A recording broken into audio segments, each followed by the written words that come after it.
le passage des visiteurs à la plage du lycée national Léon Bas de Libreville.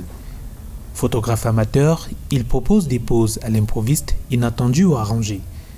Les photos, Hardy ne les imprime pas, il les transfère au client via une application mobile moyennant 1000 francs CFA pour 5 à 8 photos. Diplômé de l'enseignement supérieur, à la recherche d'un emploi, ce jeune Gabonais a choisi cette occupation qui permet de subvenir à ses besoins et de vivre de la photographie, sa passion. Nous sommes obligés de trouver d'autres petits trucs pour nous occuper et puis pour subvenir à nos besoins.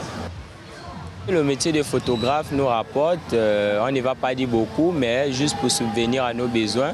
Comme par exemple là, j'ai un loyer à payer, j'ai aussi le lait de ma fille à payer, donc je vais dire que ça m'aide quand même. Avec ses 800 km de côte, l'une des plus longues du golfe de Guinée, le Gabon et ses plages sont de véritables lieux d'affaires.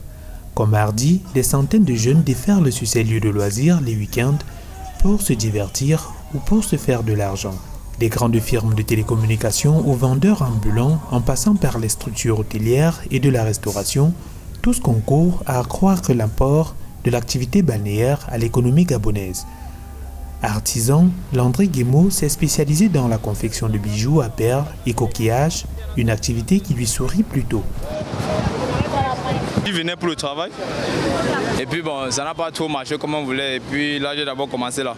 Vous me donnez juste le nom et j'ai fabriqué un bracelet à votre prénom avec les décorations, c'est un peu comme ça. On ne va pas dire que bon, c'est un peu comme tous les jours. Il y a le dimanche, là où je viens là, c'est très bien, les autres dimanches, c'est pas bon comme l'autre. La zone côtière gabonaise concentre près de 60% de la population et une part importante des activités économiques nationales menées par le tourisme, véritable moteur de l'économie du pays.